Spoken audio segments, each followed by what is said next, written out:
রাজ্য সরকারের প্রকল্পে আমরা ওরা, সেখানেও কি শাসক বিরোধীর মাঝে বিভাজনের রেখা? বসিরহাটের বিজেপি প্রার্থী রেখা পাত্রর বিরুদ্ধে তৃণমূলের আক্রমণ এবার উস্কে দিল এই প্রশ্ন। তৃণমূলের তরফে এক্স হ্যান্ডেলে একটি স্ক্রিনশট পোস্ট করে লেখা হয়েছে, হাতে নাতে ধরা পড়েছেন বসিরহাটের বিজেপি প্রার্থী রেখা পাত্র যে খেলা খেলছেন তা দ্বিচারিতার চরম। মমতা বন্দ্যোপাধ্যায়ের দেওয়া সব সুযোগ সুবিধা উপভোগও করছেন, আবার দিল্লির জমিদারদের সঙ্গে সমঝোতাও করে চলছেন। প্রধানমন্ত্রী পরের বার ওকে ফোন করলে অবশ্যই স্বাস্থ্যসাথী কার্ড সম্পর্কে জেনে নেবেন, তাতে আমাদের নেতাদের মস্তিষ্কপ্রসূত স্বাস্থ্যসাথী কেন আয়ুষ্মান ভারতের মতো ব্যর্থ প্রকল্পকে ছাপিয়ে গেল সেটা বুঝতে সাহায্য করবে। কিন্তু এখানেই প্রশ্ন উঠছে, বিজেপি প্রার্থী রাজ্য সরকারি প্রকল্পের সুবিধা নিলে সেখানে দ্বিচারিতা কোথায়?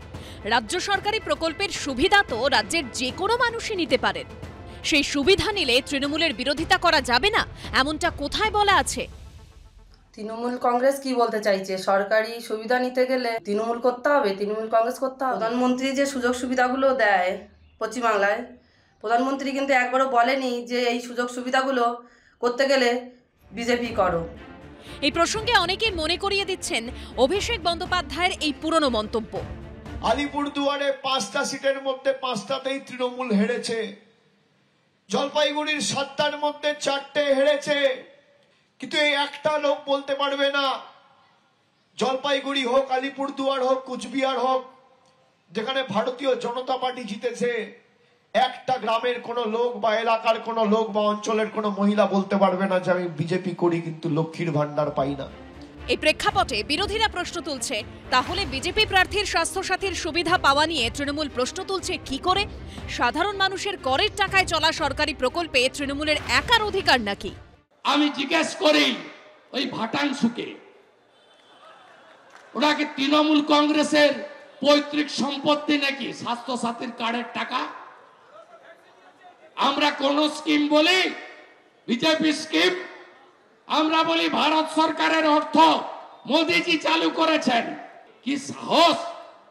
বলছে দিদির খাবি আর মোদির গুণগান করবি, যেন তৃণমূল কংগ্রেসের নেতা নেত্রীরা তাদের পৈতৃক সম্পত্তি বিক্রি করে এই সুযোগগুলো জনগণকে দিচ্ছে।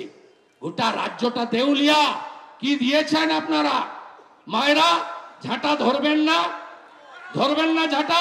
যখন কেন্দ্রীয় সরকারের প্রজেক্টগুলো আসে তখন ওটা কি নরেন্দ্র মোদীর বাড়ির টাকা থেকে আসে? যে প্রজেক্ট মমতা বন্দ্যোপাধ্যায় তৈরি করেছেন বিজেপি তো তার বিরোধিতা করে, তাহলে সেই প্রজেক্টের উপভোক্তা কি করে বিজেপির প্রার্থী হতে পারে? প্রকল্পটা তার মঙ্গলের বলেই তো তিনি নিচ্ছেন, নইলে তো তিনি নিতেন না, নইলে তো গিয়ে ফর্ম ফিল আপ করতেন না, না হলে তো দুয়ারে সরকারে যেতেন না। তাহলে যে সরকার মঙ্গল করছে আমি সেই সরকারের বিরুদ্ধে দাঁড়াচ্ছি কি করে? কেন্দ্র এবং রাজ্যের প্রকল্প নিয়ে তরজা আজকের নয়, লোকসভা ভোটের মুখে তাতে নতুন মাত্রা যোগ করল এই ঘটনা। সমীরণ পাল, কৃষ্ণেন্দু অধিকারী ও সুকান্ত মুখোপাধ্যায়ের রিপোর্ট, এবিপি আনন্দ।